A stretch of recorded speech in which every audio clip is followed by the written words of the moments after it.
What is going on, everybody? Welcome back to another week of Hero or Zero here on the Heroes for Hire podcast. My name is Shaun, and joining me as always is my partner in crime, Mr. Conor Lawler. Hello, Shaun. Hello to the listeners. It's a great day. Oh, not often we say hello to the listeners, actually. Fair play, Conor. No, Fair play. I normally ignore them completely, because if I think about it too much and all of the millions and millions of people tuning in, I would ultimately then probably just say something embarrassing like Marvel is good. Oh, Conor, you've sown seeds of division right at the start of the podcast, and you know what? I respect you for it. I hate podcasts that have fake rivalries, and we do it all the time. I know, because if it started off as us picking rivalries with random celebrities, and then it evolved into us having rivalries with each other. The issue was we came for The Rock, and he was too charismatic, and we couldn't do anything about it. Yeah. And also he was too big, so if in person he would also rip us apart. So ultimately it was a lose-lose situation. That's true. But you know what's not a lose-lose situation, Conor, is explaining what Hero or Zero is. Hero or Zero is the show where we choose one comic book character every single week. We talk their good points and their bad points, and we generally just give you a bit of a rundown of everything to do with that character. Now, I normally choose DC characters. Shaun normally chooses Marvel characters. We like all characters, but we've just chosen these two sides to make it easier. So, Shaun, it is your week. As last week, I did a report on Kyle Rayner, the Green Lantern, who, I mean, one of my faves. So I'm interested to know who you've come back with this week. And I was very impressed with Kyle Rayner. Now, I've been keeping up with She-Hulk on Disney+. And a character I covered a little while ago, Frogman, is apparently showing up in She-Hulk, which everyone's really excited about. But there is one other character that shows up in She-Hulk that I think everyone is perhaps even more excited to see, Conor. Now, it's by not the way, Daredevil. can I just say, I was going to say I have seen this week's episode. I have not seen this week's episode. That's so weird. So I'm covering last week's episode, and we're talking about Porcupine. I got excited. That was on me. Sorry. I do apologise. How dare you get excited for anything on this show, Conor? But yeah, no, you're right. Porcupine's a character I looked into, fully expecting him to be terrible, but I think you might like this dude in the same way that you liked Ringmaster. Now, if anyone doesn't remember, we covered a character called Ringmaster. Just give a bit of context to what Sean's saying here. Last year, it might have been actually during the pandemic, so maybe 2 years ago. It was actually, yeah. Oh my God, time has flown. Time means nothing. But this guy, his whole power was he could control people with his mind, right? He was basically ultimately the most powerful being in all of Marvel, because he hypnotised Scarlet Witch. He can hypnotise anyone. He can make them do anything. And his grand plan was not robbing banks. It was not making billions. It was not even starting wars. His grand plan was he ran a little circus and he just wanted to rob people of like $20 bills. He was trying to drum up business to get people to the circus and rob their wallets, essentially. A man with no vision, but I respected it because of just a shithousery of no. Let's think small time. But this Porcupine is arguably a man who's all vision. But not so great on the execution. Oh, that's even worse. So, first appearance, and this will tell you a lot about him. First appearance in Tales to Astonish number 48 from July of 1963. Okay, Tales to Astonished. Are we going to be astonished by what this man does? I think you will be, honestly. He's created by Stan Lee, Ernest Hart and Don Heck. And Alexander Gentry is the man's name. He was a weapons designer for the United States Army, and he conceived the idea of designing a battlesuit in imitation of a porcupine. But the last word of that whole bit, if it had been changed to Iron Man suit, was the exact origin of Tony Stark.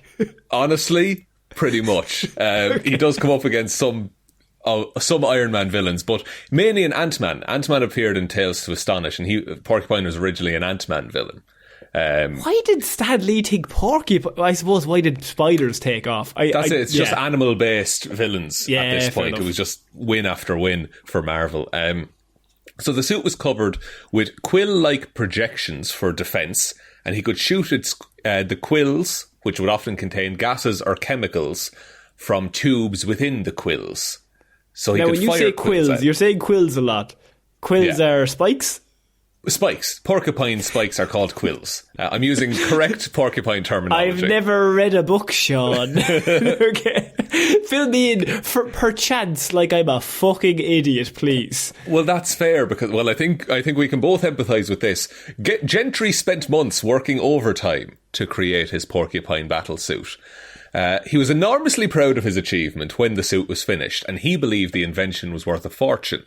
However, Gentry also believed that the government would pay him, as an employee, virtually nothing for this creation. Angrily, he decided to keep the battlesuit and to use it to make himself wealthy through crime. And thus... My arm is up. His arm is up. He has a question. I just have a quick question. He's come up with all of these situations in his head. Absolutely. None of this has happened. None of this situation has happened, but he has immediately decided, oh, sure, give me nothing for it. I'll just do it myself. I think what he's done there is his anxiety has come true, and he's created a whole series of terrible events that would lead him to them go, fuck it, I'm just going to commit crimes. That's it. He's already made up his own mind at this point. You know what? There's a bit of me that's sad. That's like, maybe if you just asked anyone, just one government official, what would happen? What would you pay for this? Like I'm not saying I have one, but hypothetically, if someone came up with a suit that shot spikes full of syringes, did you say? He can shoot spikes and he can shoot gas out of the spikes. Yeah, like what would that be worth to you? Like wink, wink, nod, just nod. Hypothetically, in a magic world where that exists. But yeah, he became the Porcupine, one of the very first costumed criminals of his generation. So this is like the silver age of comics that he starts out in. Because bear in mind, this is 63. Fantastic Four were made about 6 months earlier. So like this is early days of the Marvel, the new Marvel. Jesus. So his first attempt at crime saw him rob a supposedly burglar-proof bank on opening day. So the bank had this big ceremony being like, we can't be robbed. And on day one, this dude goes in to rob it. In my head, he was like at home. He's like, I need to open a bank account. But then if I go in and open a bank account, then they'll say to me, oh, I don't have enough credit. And then when I don't have enough credit, then they will turn me down. And then I will be embarrassed in front of everyone in the fucking bank. And then my mum will ring me and she'll be like, why do you not have any bank account? And then she'll disown me. And then everyone I love will no longer love me. So I might as well rob them, skip the whole thing. Perfect crime. Perfect crime, exactly. And speaking of people never loving each other, Hank Pym, the original Ant-Man. Known bastard Hank Pym. Known bastard Hank Pym and his partner Janet Van Dyne, who was the Wasp, were at the bank but were unable to stop Porcupine due to the sleeping gas. Janet then fell sick and the pair returned home. Hank then used his ants to track down the Porcupine to the army base, where he was still employed at the time. But he was captured and had to be freed by the Wasp. The pair then defeated the Porcupine by using liquid cement to jam up all the quills, so he could no longer launch or shoot gas out of his quills. Right. They didn't throw him into some cement, because that would kill him. That would be murder, I believe. But Hank Pym, I wouldn't have asked for anyone else. Pym. I wouldn't have asked for anyone other than Reed Richards or Hank Pym. Did they throw him into a big vat of cement? Did they just kill that man? They did not, I'm afraid. So, however, the Porcupine managed to escape and could repair his suit. Later, Porcupine resurfaced and attempted to get at Hank Pym, who's now going as Giant Man. He attempted to get at Hank through the fan club. So this was a time in Marvel Comics where, in universe, there was a fan club for Ant-Man and the Wasp. And what happened is that Ant-Man and the Wasp, so Hank Pym and Janet Van Dyne had set up a lab kind of base of operations in New York City. And they invited a bunch of fans over, and all the fans came dressed as old Ant-Man and the Wasp villains. Okay. And so the Porcupine just rocked up in his regular costume. You know what? I gotta respect it. That's such a shit plan, but also the best plan. Like it's the only time in history that plan could have worked, because they were expecting all of their old villains. The issue is if somebody else... Do you think there's a bit of him, right, that when he shows up in his suit, that when nobody else is dressed as Porcupine Man, he's a bit disappointed? Like, he's a bit like oh man. Yeah, in his head before, he's like, right, and if there's another Porcupine, what I'm going to have to do is take them out first. He's like, well, there's going to be like 7 of them. There is actually going to be at least 7 of them. So we could all team up. Is one they've had. So, after breaking inside, Porcupine captured the Wasp and then fled from Giant Man, who had sprained his ankle during the charity event. The Porcupine allowed the Wasp to escape so he could track her back to their home in New Jersey in hopes of learning their secret identities. So, when the Porcupine arrived, Giant Man had recovered and was ready for him, and so they battled once again. Porcupine attempted to swallow a handful of Giant Man's growth capsules, but once he ingested them, he realised too late he accidentally took the shrinking pills, and he shrank into nothingness. This is the most 60s comic book of all time. This is amazing. Oh no, I accidentally took the shrinking pills. And you know, it's like 17 solid speech bubbles of text explaining how that works. Yeah. And then Hank Pym comes in and just exposits, and he just monologues for a whole bunch of panels. Just hits his wife again and again. Oh my God. And while he's doing it, because I'm like, well, I'm a known bastard, I'm going to ring Reed later on, I'm going to tell him what I did here today. We're going to compare tactics. This is awful.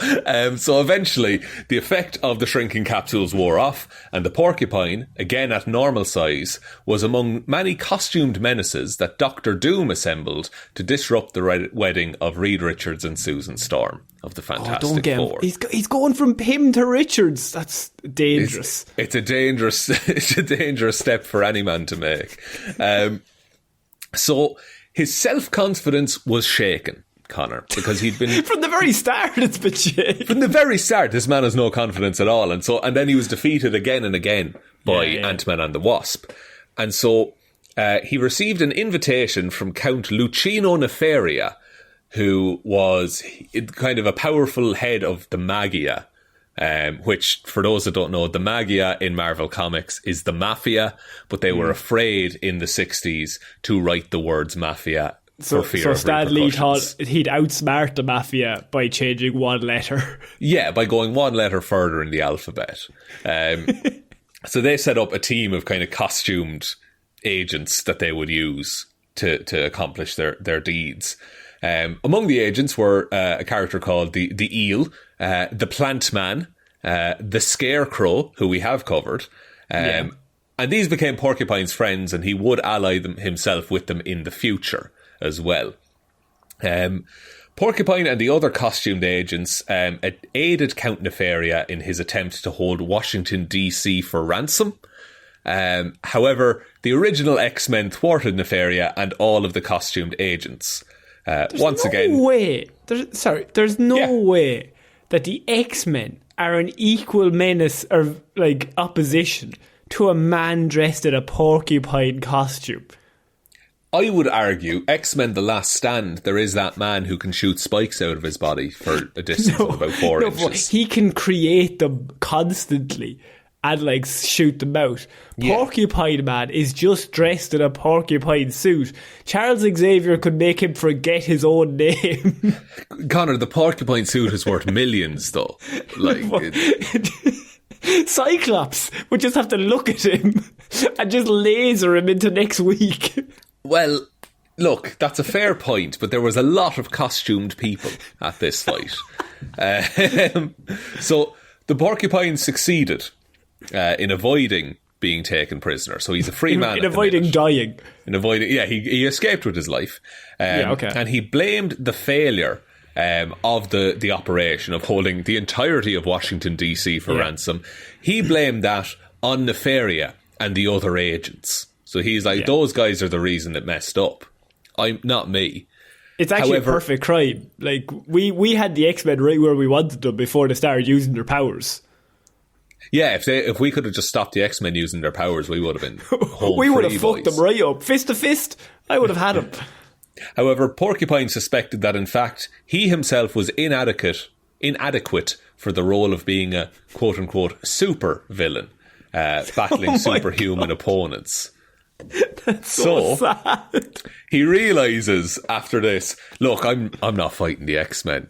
There's no way I can match the X-Men. But I like how he came out big against the Maggie, like, oh, they fucked up, it's their problem, but secretly he's like, oh, what if it's me though? That's the thing. It's me? There's this ranking in his head that, like, he's slightly above the Magia, but he's nowhere near any of the X-Men. That's so bad. Also true, but you're not meant to think that about yourself. No, but what he did later is that later the Porcupine and a small group of thieves invaded a major Manhattan hotel to steal the valuables in its safe. So back to, like, small scale. Yeah. This time, the Porcupine made a mistake by deciding to rob the wealthy attendees at a fashion show in one of the hotel's ballrooms. Unfortunately for him, the show was being presented by famous Marvel fashion designer Janet Van Dyne. He can't get away from this woman. Moreover, Hank Pym, who was now going as Yellow Jacket, was also present in the audience. Of course he was there. He was there supporting his wife. He's a loving husband, as we've discussed here. A loving husband, absolutely infallible man. Yeah. Also there was Kyle Richmond. Now, you probably don't know who Kyle Richmond is. He's a character called Nighthawk. And Kyle Richmond, little rich boy, parents killed in a dark alley after an opera, took to vengeance in a winged dark costume at night. Sounds kind of like Robin. Very similar to Robin, actually. Okay. So the Wasp, Yellow Jacket and Nighthawk quickly defeated the criminals, and Porcupine felt humiliated after being overpowered by the Wasp and Yellow Jacket again.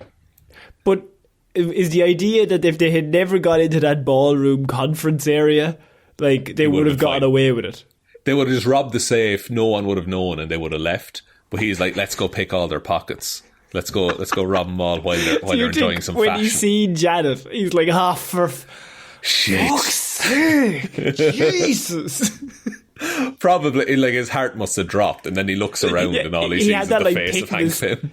He had, like, the pit in his tummy, but, like, he had to act cool. He was like, oh, well, Janet's here. That shouldn't be an issue. Oh, Hank's here too. Oh, well, that's a bit more.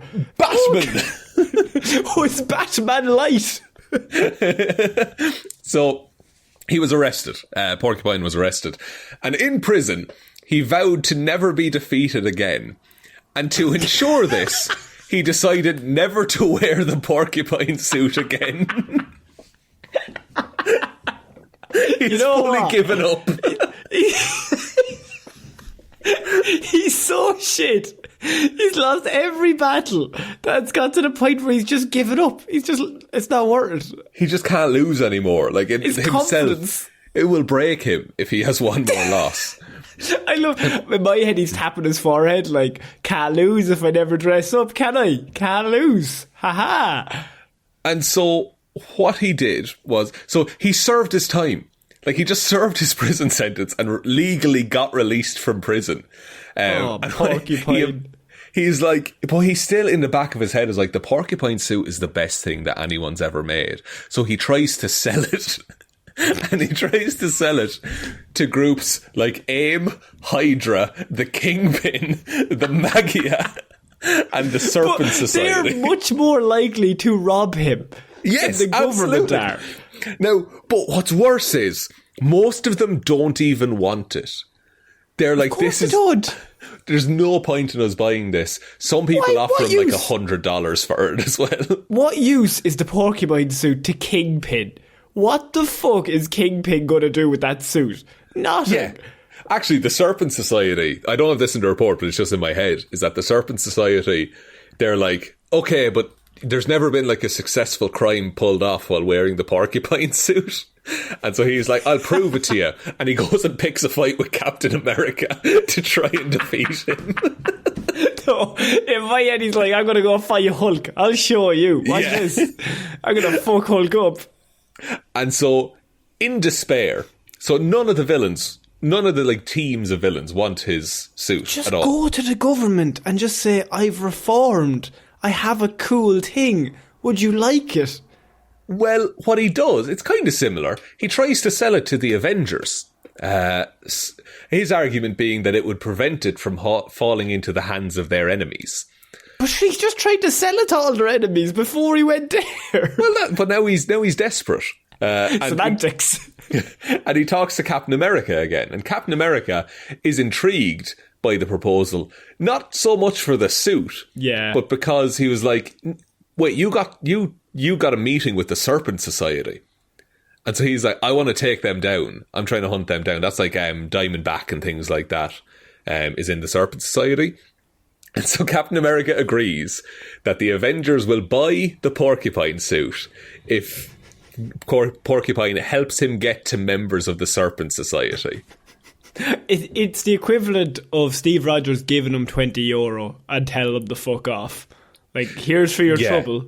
But I'm too nice. Steve Rogers is too nice to say no, but he's also realised it's a shit suit. But he's like, it's easier to pay you and get the information than to try and do it myself. Look at him. He must be like, if I give this to Tony Stark, he will laugh me out the fucking room, gentry. Yeah, Tony Stark, who has like eventually gets like adamantium in his blood to make a suit out of. So he's working with nanobots. This lad has a suit. So the plan is that Porcupine would pretend to have captured Captain America and offer him to the Serpent Society to kill. And so this is the first time in years that Porcupine puts on the suit because he has to play the part, you see. Oh, don't tell me he turns on them and goes evil. He's an idiot. No, so he was actually terrified. He did not want to have to do any fighting because of all the losses he had already suffered. This is it. And so Captain America tells him, no, as soon as you hand me over to the Serpent Society, you can leave. That's okay. Run away. And so 4 society members appeared, which are Cottonmouth, Death Adder, Diamondback and Rattler. Captain America took the... Pardon? Some names. Cottonmouth. Great names. Cottonmouth. He's in Luke Cage. Mahershala Ali plays him, I believe. Oh, yeah. Yeah, man. So Captain America took the members by surprise. Porcupine began to flee. Now, Diamondback of the Serpent Society realises that Porcupine had set him up and went after him. Oh, no. He threw 2 nitroglycerin-filled diamond weapons at him, which exploded on impact, damaging his battlesuit, but not harming him. Okay?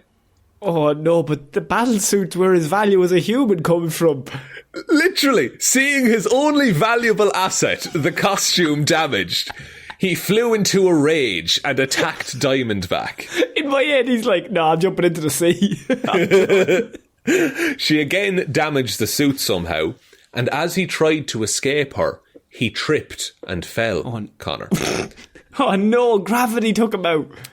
Due to the damage to his suit, Porcupine was impaled on one of his own quills when he fell. No! Apparently, the quill went into his heart, and it actually proved fatal. So, I'm sad. The Serpent Society escapes. Captain America defeats 3 of them, but Diamondback gets away. And Captain America found Porcupine dying and in despair. Porcupine said, I'm going to die as I lived. One big loser. Oh, no. Captain America tried to reassure him, telling him that he had helped him defeat 3 Serpent Society members and therefore he was a hero. I like the idea that he's like, you helped me defeat 3, but one of them did get away. So well, the main one got away. So like a little bit of a loser, but not all the way. So Porcupine refused to believe Captain America's kind words, stating that he was nothing and had led a worthless life. Captain America replied that he had proved to be a worthy opponent. However, it's not known whether it mattered to Porcupine as he passed seconds later without another word. What? In tribute, Captain America had him buried in a grave. Fucked up his next 5 missions. No, he had him buried in a grave reserved by the Avengers for those who have fallen in battle. The battle suit was put on display in Avengers Mansion, labelled Battle Armour of the Porcupine, Honoured Foe of the Avengers. So He died, but it's kind of a happy ending. See, but look, I'm going to say so bad here. Maybe this might make me look bad, Shaun. But I think anyone but Steve Rogers, they just leave him there to die. Steve Rogers is too nice. You tell me, like, Ant-Man isn't sitting there in front of him. That Ant-Man's not just going to leave him to die. Pym would have thrown a few sly kicks in, just to speed it up. Jabbed a few extra quills in and just finished the job. Reed Richards would have pointed and laughed and then experimented on his body. And very briefly, it's a very brief powers and abilities, Connor, I will be honest. Yeah. Abilities, he is a reasonably talented weapons designer. You know what his power is? The friends he made along the way. That's the powers. That is true, but he didn't make any friends until the very moment he died. Didn't make any friends. He's not very good on powers, to be honest. No. And then on the equipment, Porcupine armour, so he can shoot poisonous and knockout gas, and he can fire quills from the armour. Notes, in actuality, a porcupine cannot shoot its quills. That's just an element of that. And then on the 1 to 7 rating system, he has an intelligence of 3, strength of 4, that's in the armour, speed of 2, durability of 3, again that's in the armour, energy projection of 1, and fighting skills of 3. So he's a regular man, but he wears some armour. He might be one of the worst ones we've ever done. I think so. But like that last story with Captain America being like, no, you're not, you didn't waste your life. But he kind of did. But I think Captain America's so nice, he would always do that, no matter who you were. Like, if Silverback, right, did one good thing before they died, Captain America would be like, you know what? You're alright, kid. You know what? You're alright in my book, kid. You're good, right? I'm going to bury you in the Avengers' graves. That's fair. But Tony Stark is sitting in front of Porcupine. He'd be like, walking off. Tony Stark's like, I am not putting you in the graves. Yeah, you're not going beside fucking, like, Bucky Barnes or anyone like that. Bucky Barnes followed by Porcupine. He's just a man who came up with a half-decent idea once and was so terrified of using it, he decided to go evil, and then it was just never good. The more he used it, the less value it had. Because it ruined the name of the Porcupine arm. It would be like if Iron Man lost every fight. Whereas if you just sold it when it was fresh, even one loss, you say, I couldn't use it, but I'll pass it on to somebody who could. But the fact that he kept using it until he eventually got to the point where he's like, I'm going to quit because I'm just shit. But the fact that he never even tried to sell it to the military, he just assumed they wouldn't pay him. But the Magia, now they'll pay up front. Yeah, they will honour a commitment, definitely. Kingpin won't kill me. But that, Connor, is everyone's favourite She-Hulk guest character, Porcupine. Oh, until this week, Shaun. Until this week, which I haven't watched yet. Because I've seen Frogman. You've seen Frogman? How is he? I've seen Frogman. He is real. I think you will like him. He made me laugh at least twice because of how dumb he is. Excellent. That's all I want from that character. I related it to Kite Man, hell yeah. Okay. Frogman, fuck yeah. No, Frogman has his own catchphrase in this week's She-Hulk, but I'm not going to tell you it because it's so silly. I will watch it later and it'll be fine. Yeah. Would you like me to take us out, Shaun? Yes, please, Connor. So if you like what you heard here, we have hundreds of other Hero Zero episodes covering a whole bunch of really good comic book characters, really terrible comic book characters, and some in the middle, I think, but most are good or bad. Yeah, Nightwing's in there somewhere. Nice shit, dog shit that lad. It's my favourite one. You can go over heroesforhire.ie. So up on the website is like basically every episode we've ever done, and every Hero Zero is up there, and they'll automatically play on the website. It's all good. They might be on iTunes and Spotify, but I think they delete them after like 100. Like you can scroll down to 100. Yeah, they don't show up in search or something like that. It's very strange. I'm not quite sure. But yeah, we also have a Patreon, and we recently reviewed Batman, or the Lego Batman movie. If you want to head on over there, we had great fun with it. It was very funny. Best interpretation of Batman, in my opinion. We have loads of other extra episodes, extra VIP content. It's exclusive to the Patreon, so you won't get it here on the free stream, but you'll still get the same 3 episodes. But we have like movie reviews from old comic book movies. see if they still hold up. But we've been doing it for years. So there's a whole bunch of stuff there. Yeah, it has been years, actually, now that you say it. Years, yeah. There's a whole load. I don't know how many movies we've done, but like, it's a shit ton. Too many. Probably. In Matt's terms, a shit ton. Also reviews for all the Disney Plus shows. So we've got Loki reviews, Captain America, or Falcon and Winter Soldier reviews, all that good stuff. Yeah. If you could give us a like and subscribe, whatever podcast platform that you're listening to this on. And most importantly, if you could just tell one human being that we exist. Just the one, please. So I've been Conor Lawler. I have been Sean Meehan. I shall see you all next week, guys. Bye. Bye.